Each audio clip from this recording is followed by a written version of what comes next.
Make sure this goes live. It's going.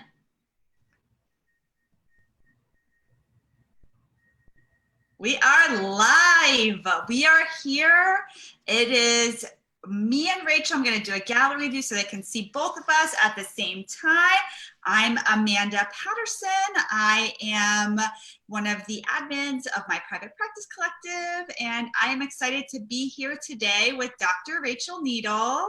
Hi, everyone. So we're going to jump right into our topic today. And our topic is how to build a smart practice through effective marketing strategies. We're going to be answering any questions that you have. We'll either answer them live as you share them. We'll go back and forth, or we will answer them afterwards. Or sometimes I've been answering some of these questions on my lives that are normally 3 o'clock during the week. So just stay tuned either here or there to have any of your questions answered. And so today we're going to jump right into our topic, which is effective marketing strategy. I'm going to let Dr. Rachel go first and talk about some of her strategies, and I'll piggyback off of that and we'll go from there. Awesome. So we're talking about getting clients for your smart practice. So this is one of my favorite topics, and I find that it's something that a lot of people struggle with, and it can also be a lot of fun though, right? So for my practice, one of the things that, some people choose to do things like pre-screenings and interviews to see if, because you want to make sure that you're getting clients that are the right fit for you. For myself, I could do 5 minutes on the phone to hear about what, about a little bit about what they're coming in for and have a good sense if I would be a good fit for them. My assistant actually now does this more than I do because I've trained her to be able to do this. So some of the ways that you can do marketing, and there's a number of different ways, include face-to-face marketing. So, and face-to-face doesn't necessarily mean that you have to be with somebody, right? Amanda and I are face-to-face right now. We're on a Zoom. I can see her, she can see me. So you can definitely do this online as well. But making and building relationships with people that could potentially be referral sources for you. And this could be anything from local psychiatrists or physicians. For me, when I started out, I was doing sex and relationships and trauma. OBGYNs were a really good source of referral for me. So I targeted them in when I was beginning to kind of make my rounds and get to know people, to online presence. And a mixture of the two is often really good. So building relationships is a really important way. And that doesn't just mean like what I said with physicians, but building relationships in general with other people. Everywhere I go, I somehow fit into the conversation what I do. So in building a relationship with someone, let's say I'm out with friends and they have friends that are with them. Now, of course, I'm on Zoom with friends. So they have friends that are with them. We build a connection and then they learn what I do. So chances are next time somebody comes to them and is struggling, or if they're struggling, they're going to reach out to me. Now, if I'm not the appropriate person, let's say I've spent too much time with them, then I will at least find them somebody in my practice that's a good fit. So I'm still benefiting on that referral as well. Amanda, I'll let you pick up before I just start. I can ramble about this all day. I love it. So I think another really effective strategy in terms of, we can talk about face-to-face marketing is, like how Rachel and I met. So if you all are wondering, it's kind of funny because I had internet stalked Rachel before. I knew who she was. I think we were even Facebook friends or something. We just kind of knew each other. And then we went to a conference and we met there, and that was really great. So you want to make sure that you're going to conferences, that you're going to be around other people that can be potential referral sources or partners for any business ventures that you have. And so you really want to think of, purposefully about the types of events that you're going to and how you can incorporate that you are a therapist. Now, some things like going to a FAMCA conference is super easy to do because you're all therapists. Everybody there is there. They're there to connect. They're there to market. There's ways to position yourself in other avenues that you are able to really become that person's referral. So again, depending on what you do, a really good referral source for me are acupuncturists. I work with a lot of people who are anxious. People who are anxious tend to look for holistic ways to treat their anxiety before they go the medication route. And so I often refer to acupuncturists, and I often get referred back. And so I have a handful of acupuncturists in a variety of different areas that I often refer to. And then I maintain those relationships with. If they have events, I go to those events. I send them text messages every so often, and I maintain a professional relationship with them. And so it's not just about a one-way interaction. It's about a really a reciprocal reciprocal relationship with whichever referral sources that you have. I'm getting ahead of myself. I'm getting excited. And so you want to make sure that you're not just saying, send me referrals, that you're also saying, I have these referrals for you. So, again, Rachel works with sex therapy. Having somebody, an OBGYN, is a great reciprocal relationship, because they may need some kind of gynecological care, or just somebody that they see that maybe they want a second opinion, right? That's how I'm imagining that would work. And so really thinking about not only who can be my referral sources, but how can I also send referrals back to these people so that it's a reciprocal relationship. And getting to know, I love that you mentioned conferences, because people might be thinking like, well, hey, these are my colleagues, right? How will that lead to referrals? Well, in a couple of different ways, that's also possible. So one, people know my specialties, right? Sex and relationship, substance use, trauma. Those are my 3 specialties. If they trust me and they think that I'm a competent and good therapist, chances are, if they know somebody struggling and they're not a good fit, or they're not in the location that, the person wants, say they want to come in person to an office, and, they're in Delray and you're in Fort Lauderdale, then you might think to send them to me, right? Another way is, I see a lot of therapists. I see a lot of medical and mental health professionals that come to me. So, remember that just because we're mental health professionals doesn't mean we don't need help. So that can be a good referral source as well. Again, doesn't mean that, obviously if I was close with somebody, I wouldn't be doing that. But if it's just someone I networked with and I met at a conference and I didn't have a close relationship with, that would be an option for me. And again, if not, both Amanda and I run group practices, so we still keep them in-house, I like to say, because we have so many options to refer people to if they're not appropriate for us, or if we're too close and have a different relationship with them. So make sure that you're attending networking events and people know what you do. And I would say it's really important to have some kind of way that you communicate on a regular basis, whether you ask permission to add them to your newsletter, and this is a newsletter that goes out specifically to your referral sources, or some type of way that you send an email on a regular basis. I like to send Christmas cards or holiday cards. We had an open house. I pulled out my list. So you want to keep a running list of the people that you have networked with, and really nurture that relationship. If you are an attachment-based therapist, you're going to know that nurturing relationships and meeting the needs of the other person is really important, and having your needs met. And so if you look at that from an attachment perspective, it's the same with your referral sources. You want to nurture that relationship in a variety of different ways. And so you can figure out what works for you. I've gotten, really cute things from referral sources, phone calls, showing up to events, just kind of like love languages, right? We have love languages for referral sources. If your love language is gifts, send gifts out to, your referral sources. If your love language is time spent, schedule lunches with your referral sources. It's a really great way to keep connected. And I think that's really important.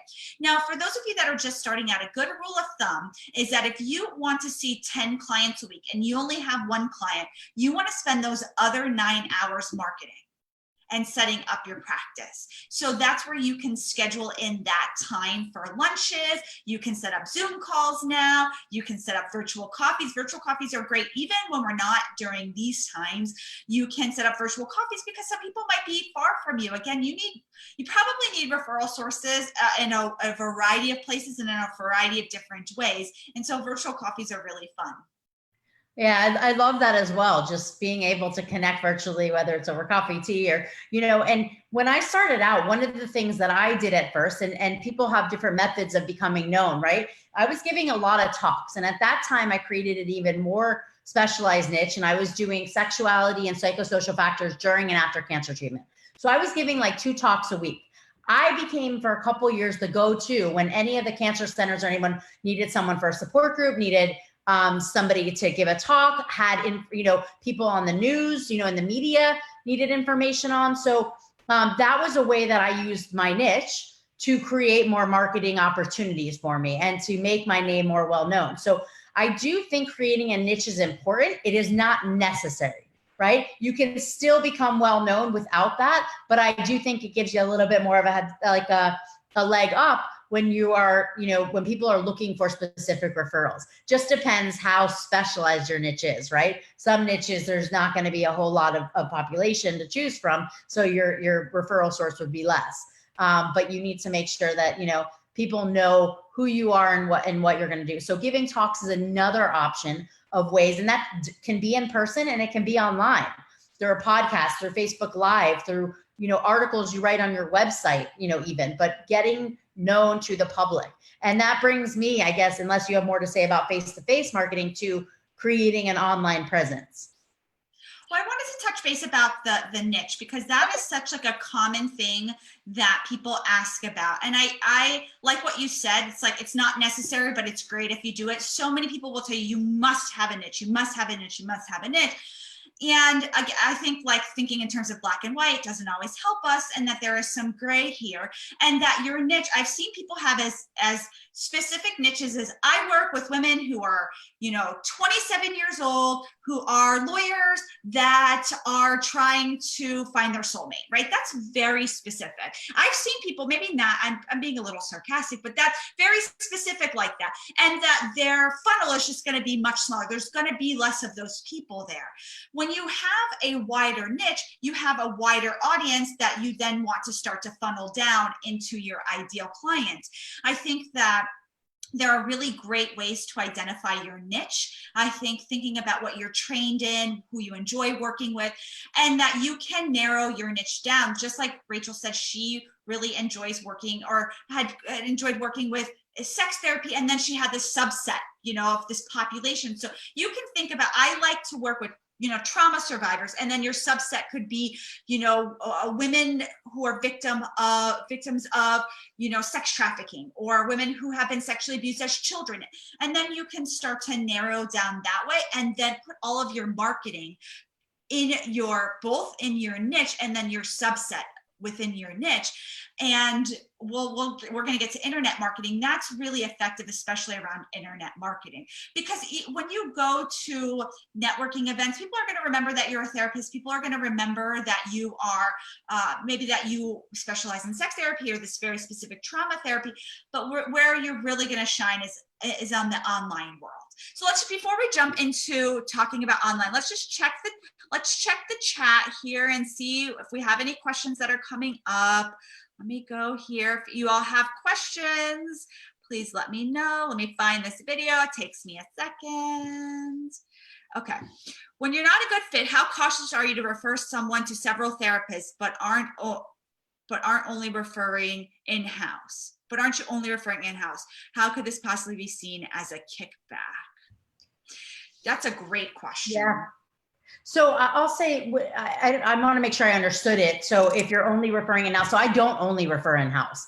I happen to run a group practice with specialists in all areas. So I can usually put one or two on a list. I always give a list of at least 3. And if I put 2 from my office, I'll give 2 others.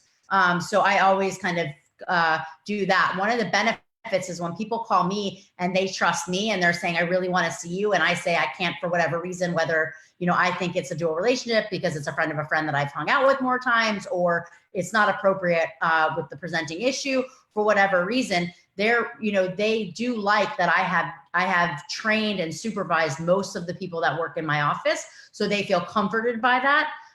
But I always give more than just that. So it's not a kickback. I'm sending to people that are competent. And one of the reasons I started my group practice was to be able to find really good therapists that could be all under one roof with different specialties. So I feel confident that those are great referrals, but I do give others too.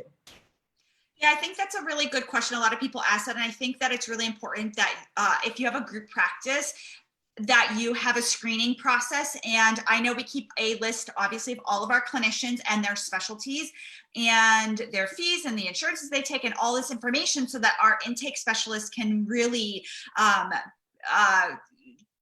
distribute the referrals in an effective manner to our office. And then I do two things. One, if I start to see that we are getting a lot of calls for, let's just say, sex therapy in my Broward office, in my South office, we don't have anybody who really specializes in sex therapy. And so if we get those referrals, or if somebody calls, we refer out. We don't advertise for that in Broward. And so we don't really get a lot of those referrals, but we will refer out to that. Our client care coordinator, she'll email me, this referral came in, where do you think would be an appropriate place for this person to go? Now, if I were to start getting 5 calls a week for somebody looking for sex therapy, for instance, in one of my offices, guess what I would do?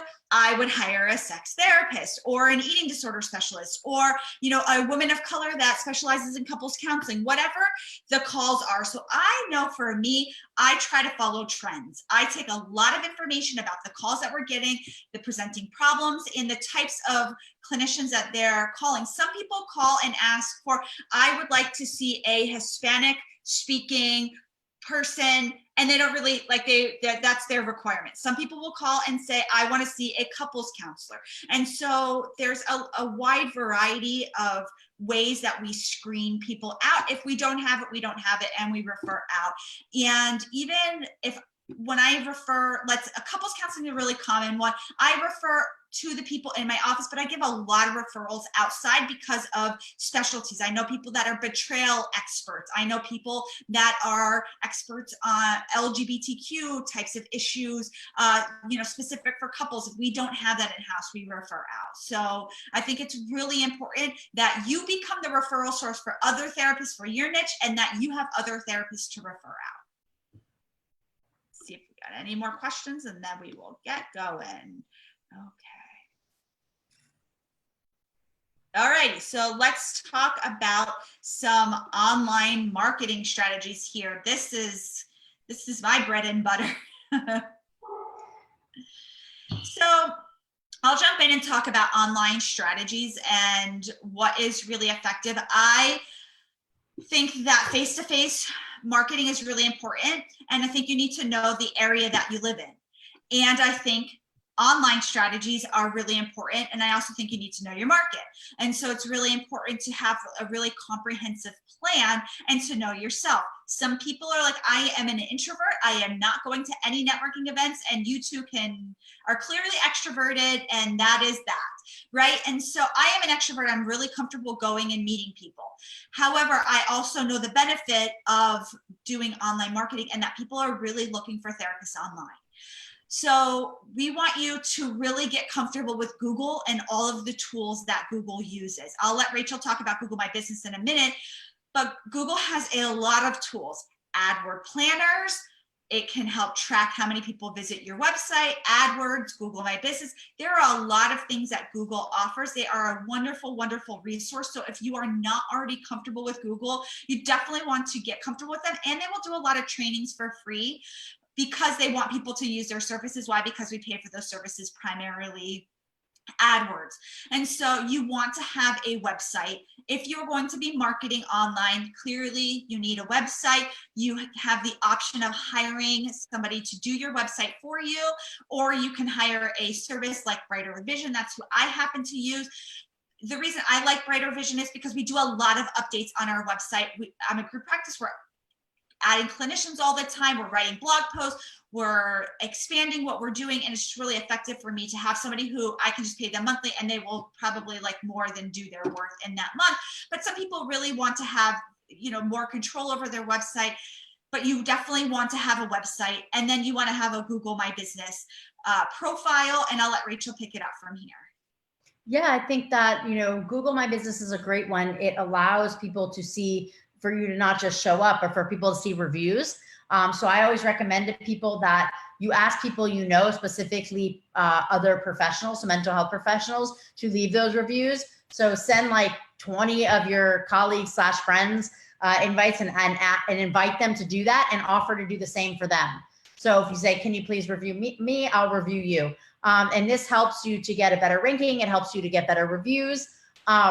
Things like directories, obviously most of us do Psychology Today, which can be helpful depending on how you present.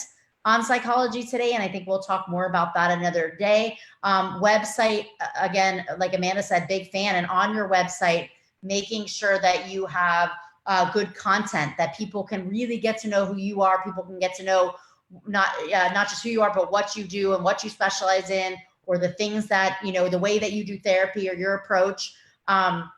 In addition, helps you, the more you kind of have on there, the better your ranking when somebody looks for a therapist in your area will be. Obviously the social media, Twitter, LinkedIn, Facebook, Instagram, all really good ways to advertise. I wouldn't say it, when it comes to ads, people ask about Facebook ads a lot. I know Amanda and we were talking about this earlier before we got going, that, I wouldn't say that that's going to be the way you're going to fill your practice. I think Google My Business is a better way. I think website and content is a better way. I think getting your name out there, whether it's doing blogs or guest speaking or articles, is going to be a better way that you want to do that. So you want people to know who you are. You want your name to show up. You want your information to show up. And I'll pass this back to you for some more for now. So, there are some people out here maybe watching this that's saying, but Facebook has been so effective for me. And you're on Facebook, you're like the Facebook person. I think a lot of times people think that I built my practice like on Facebook, right? Because I'm on here. And I haven't built my practice on Facebook. I built my community on Facebook. It's what I realize I'm really good at. I think why my private practice collective has been so successful, because it's really been based on building community and then connecting with other professionals and then getting referrals from there. Unless you know what you're doing with Facebook, Facebook is not going to be an effective strategy for your marketing. Let me use a different word, for lead generation. It's very good for marketing in terms of brand recognition. If you are posting good quality content on Facebook on your business page every day, it will help people recognize your brand. You do want a Facebook business page. You do want to get reviews on there, and you do want to post content on a regular basis. But the primary goal for that content is to drive people back to your website, because your website is really your lead generator. So if you can post blog posts and maybe do ads around your blog post, do ads and have it directly linked to your website, but not just like, hey, I'm offering therapy, come to my website. Really talk about how you help your clients, what are their pain points, and really have them see the value in going to your website, and then making sure that your website is really going to capture those leads. Then Facebook can be an effective strategy. But really, one of the best strategies is going to be, one, to rank very highly in Google, and two, to have Google AdWords. Both of them will bring you referrals on a regular basis. That is where majority of my referrals come from, is from Google. If you ask, they say, how did you find, how'd you find us? Google, Google, Google, Google. We are on the first page, and we have the most and best reviews in our area, right? And so that's very important, especially, and I'm in a saturated area in Davie, Florida. There's a lot of therapists. There's a lot of therapists in our county. And so really being the number one in that area is really effective, because people are going to find us first. We have great reviews. And then, the website does, generate leads, and then it converts very well. People call us on a regular basis and fill out forms. You want to have many options for people to call, email, or fill out a form, but you want it all to kind of be a funnel and to make sense, so that you can get those referrals. So while Amanda said Facebook isn't how she's going to build her practice, right? It can work in terms of building your relationships, which will also then, lead to referrals. So you want people to get to know you. Again, and I've mentioned this before, you want to be commenting on people's posts. You want people to get to know your style. You want people to get to know your name, because that will eventually lead to. So the relationships that we form will help us get more clients. So the more engaged you are, the more people, like Amanda's name, right? She said we were friends before that. I mean, I knew who she was, right? Because of her presence on social media. I knew who she was. I knew what her therapist was, or where her therapy practice was. I knew what she did. So because she was so out there. So while it's not necessarily, Facebook ads, and Facebook isn't going to be what fills your practice and gets you full, right? It can certainly get your name recognized, and therefore end up, with that, bonus of getting you some referrals. Yeah. And if you are in groups that are location specific, that could be a good generator for you, because then people will start to know what your practice is about.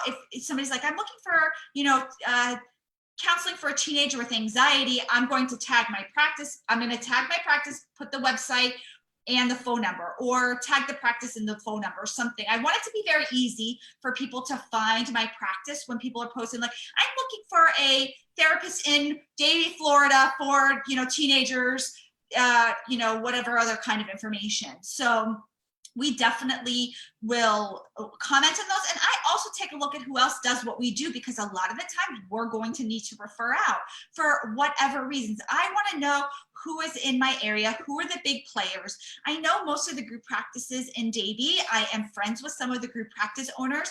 One of my very good private practice friends is 10 minutes from our office. We both have very successful office, and we often refer back to each other.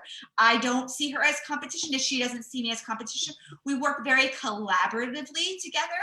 And so I think it's also important for you to really know that this is a collaborative process, and that collaboration can really start within Facebook and within some of these other modalities.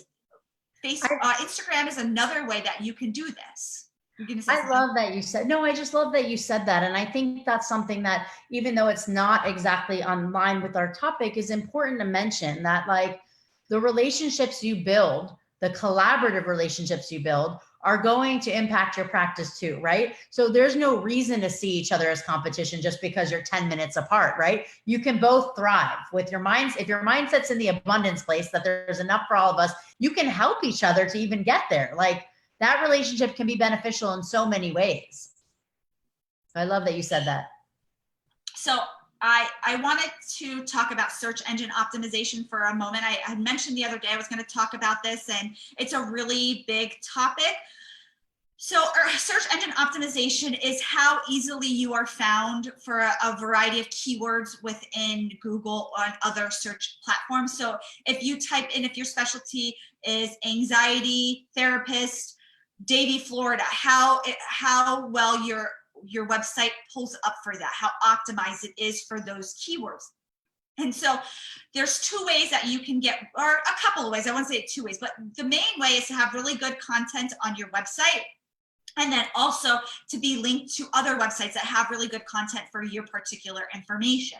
And so you want to have service pages for what your specialty is. So if you have a couple of specialties, depression, anxiety, trauma, you want to have service pages for each of those on your website.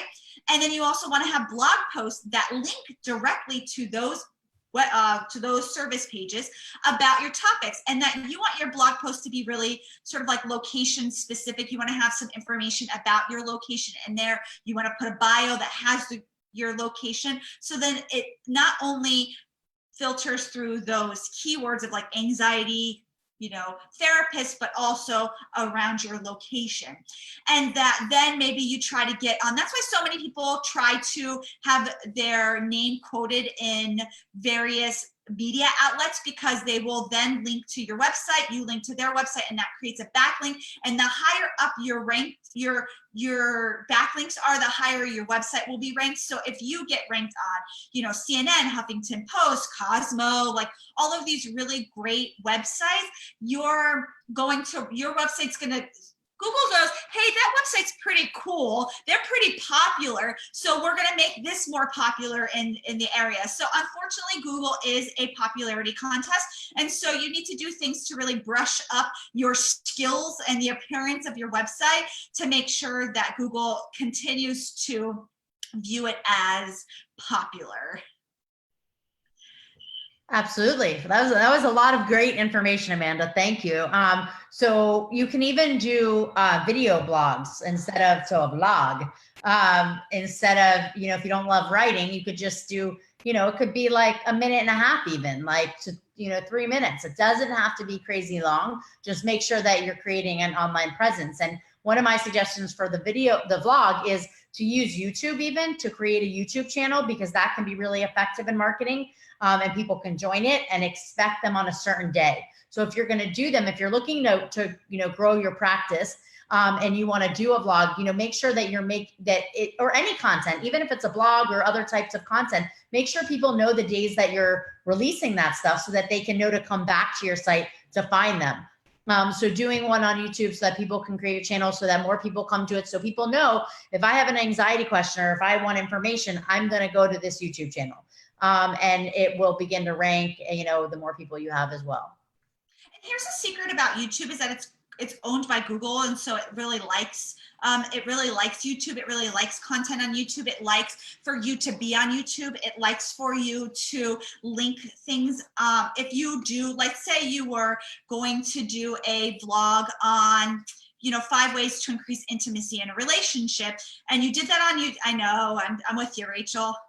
If you were to do that on YouTube, and then I would recommend you take that video and embed it into a blog post and write about it on a blog post. YouTube is like, loves it. It's so happy, or Google, it loves it. It's so happy. It's like, you used our product. Like, we love this. We want you to continue to use our product.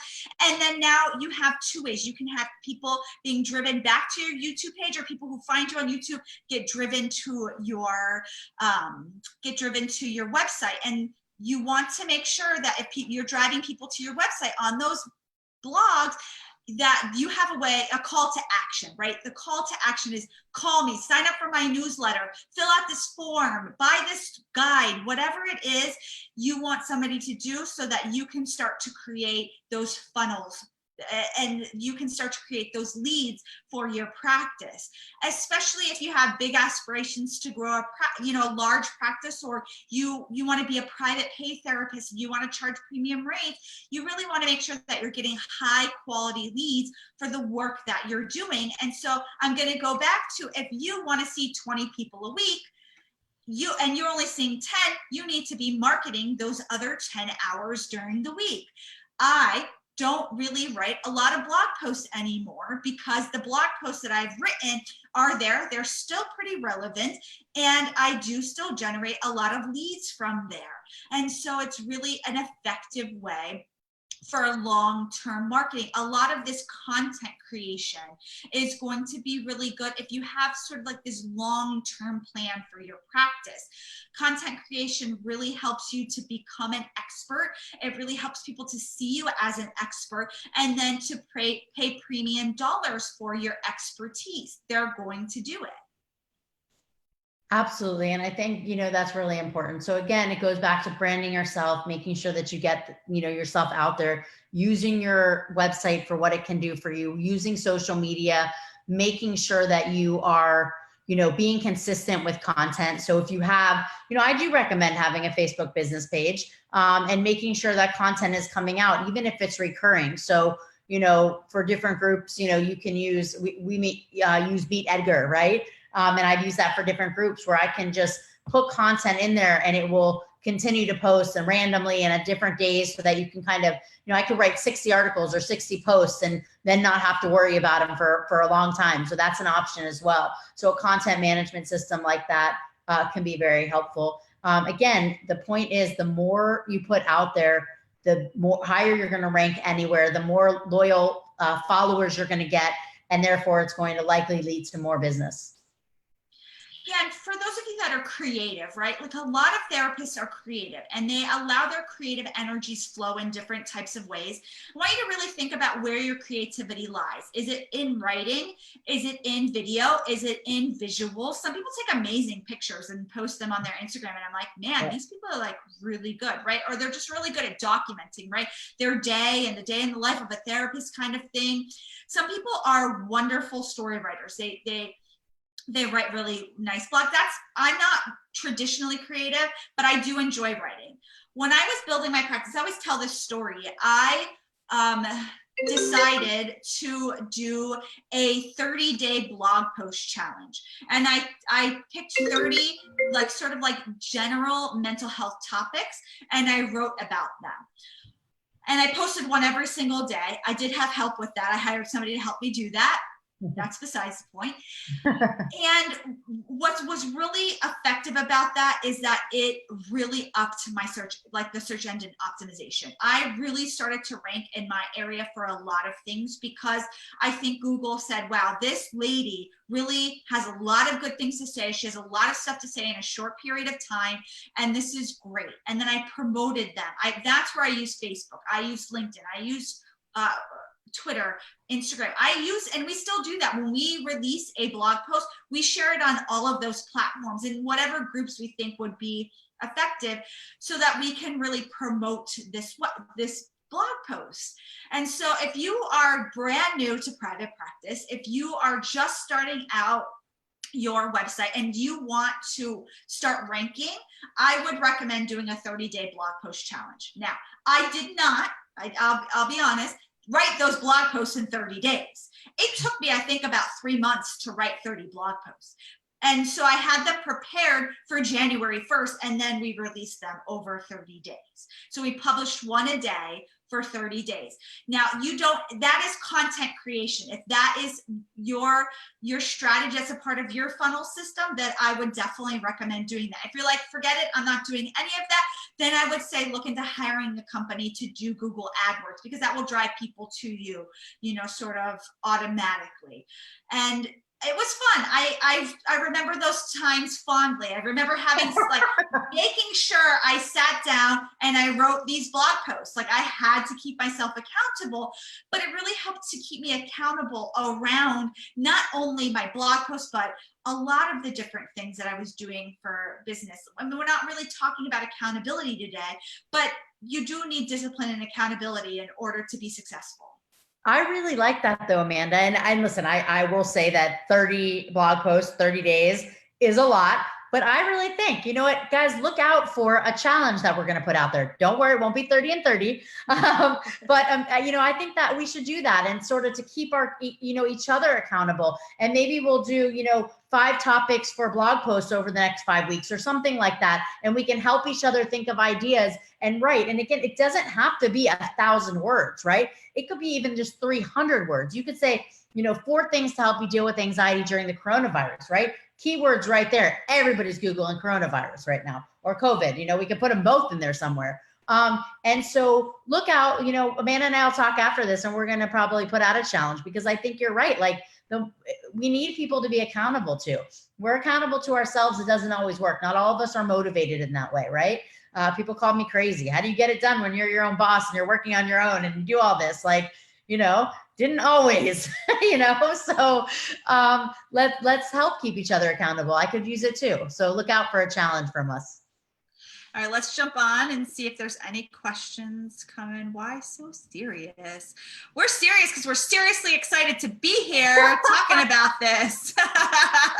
No, listen, this is, and I think we're having fun. So I don't think we're super having fun. We'll talk about sex at some point.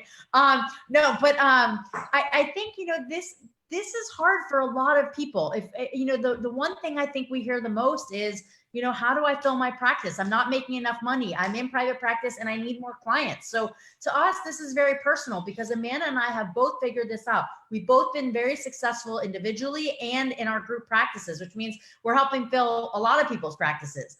So it's something I think we're both passionate about, and we know that people need. So we'll try to lighten it up a little bit. This is a serious topic, right? You don't get people, you can't pay your bills.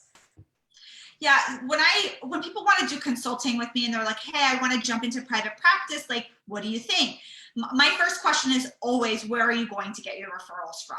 Now, a lot of people get their referrals. If you've worked at a treatment center, that's a really great way to get referrals. I've seen a lot of people build really effective and really great practices by working with treatment centers that they worked at.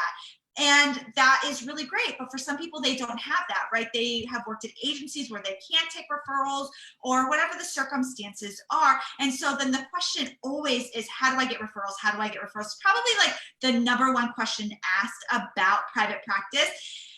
I think that it's so much more in depth than that, because you can get referrals. Like, put up a beautiful website, get an AdWords campaign going, and get referrals, right? Like, that's the simple answer.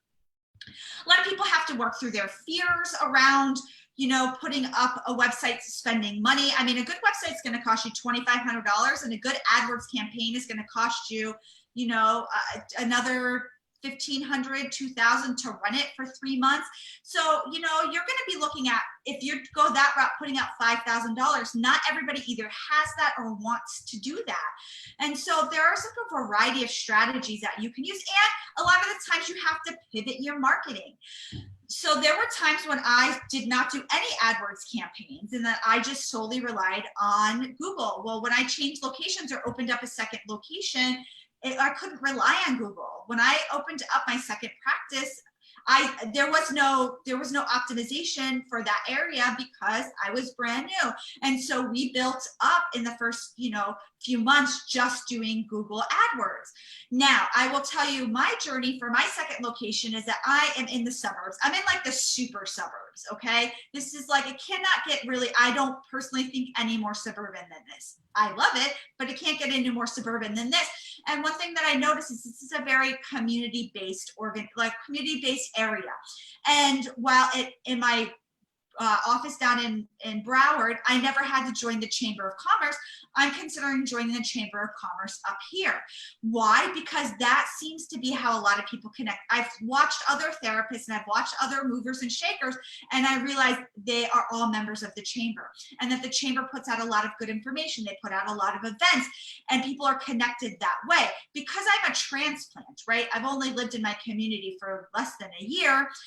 I need to, you know, ingratiate myself in the community, and the Chamber of Commerce seems to be a really great way. Mm-hmm. And I'm comfortable as an extrovert. I'm comfortable with that. I think if I were to just grow my practice online, the growth might look just, I'm not even going to say slower. It's just going to look different. But I've also looked at the market that I'm in and seen how do people build. And I think a lot of people here build, you know, face to face. And so I'm going to be pivoting some of my marketing strategies based on the needs as my needs. Great points. And definitely the Chamber up here is a great organization. You should definitely join. It's, you know, great for referrals, relationships that lead to referrals, and, you know, just fun. And I think lastly, one of the things that we didn't mention, but that happens, is that if you have clients that are, you know, really happy with your services and their friends need a therapist, they're going to refer you. So I have, you know, one client who's referred me like 4 people. So, you know, if they're happy with you, they're going to do that. Of course, you're going to have people that don't want to share that they're in therapy for some people, so they might not refer. But, you know, word of mouth is the most flattering, especially from, you know, clients, and it can lead to a lot of referrals. So that's an option too. And I didn't mean the last. There's so many that we can talk about, and, you know, we'll do that for sure. We'll, you know, do some more advanced marketing tips at some point, but these are really good tips to get you started. Yeah, I love what you said, because that's why I said it's so much more complicated than just like, where do I get my referrals? Because unless you have a really good onboarding system, right? Like, unless you have somebody answering your phones, or you have somebody, you know, you have all your systems in place, and that your office is comfortable, and that you're trained, you know, sort of appropriately for who you're treating, and that you have some way to track these things, you don't want to get tons and tons and tons of referrals and not retain them. And right. So it's really important to then look at things like your systems, look at your retention rates. Do people come for what would be considered like a clinically appropriate amount of time, or do you see people 1 or 2 times and then they find another therapist? And so you really want to think about that. You want to make sure that you are on brand at all times. And so you need to decide what your brand is, and that your website, your marketing, your appearance, your office, your onboarding system is on brand. That is where I do a very technologically driven practice. I get a lot of referrals online, so people are comfortable using an online forum. People can book online. People still call often, because I think people are just used to calling, but that all the paperwork is sent through Therapy Notes to our clients. They sign onto a portal. They can book their appointments on their portal. And then even now, our clients transitioning to online therapy was somewhat easy, because we were already built in as a really progressively technologically advanced practice, right? And so for me, being on brand means we have all the social media. Even I have social media, I have Twitter for my practice. We do not get referrals from Twitter, but on brand is that we have a Twitter account. And I enjoy Twitter, it's fun. For those of you who are not on Twitter, it's kind of fun. So I want you to really think about what your brand is and how to be on brand. Branding is coloring, but branding is also your systems. Branding is also your messaging. Branding is also your treatment. That's all branding. So how to get clients? Sure. Put up your Google AdWords and go for it. You will get calls. But what is your brand? And how can you really develop that brand? Do you have anything you want to say about branding? Yeah, no, I think those are all great points. I mean, that's how people are going to get to know you by, they're going to they can recognize your logo. They can recognize the sound of like the things that you say, that like you said, the type of treatment, your colors, everything you do is branding yourself, and make sure that every post you make somehow does that, so it leads back to you. Yeah, I think that's like a really important part that people sometimes miss in like the referral sources and trying to figure out how they're going to bring clients in. And so your goal is to bring in appropriate clients. You don't, it's kind of like what I said before. We don't get a ton of sex therapy referrals because that's not on brand for us. And so if we wanted to be on brand around that, we would get the appropriate training. We would do a service page. I would hire people, and then I would start posting things about that on our social media page. Now, we do have somebody in my Wellington office that does that. So we do have a service page directly for the Wellington office. So that's just some ways that you can consistently be on brand, and you get to decide what your brand is. Some people's brand is super laid back. They, their brand is to wear yoga pants and not, I've seen so many therapists not wear shoes in session. And that, like, full therapist, there's a therapist at my old office, she didn't wear shoes. And she was really like, really chill, really sort of hippie. And she was full. And that was on brand for her. I don't think she had a website, and that would make sense, right? And so she got referrals. I know for sure she got referrals from other people. And that was really good branding for her. So branding is everything that you do. And some people take their branding sort of to an extreme. And some people will just do small minor changes to really be, on brand for whatever marketing materials that they have. So just wanted to kind of like talk about branding for a minute, because I think it's really important because it really goes beyond what you're going to do just to get those referrals coming in. Great points, Amanda.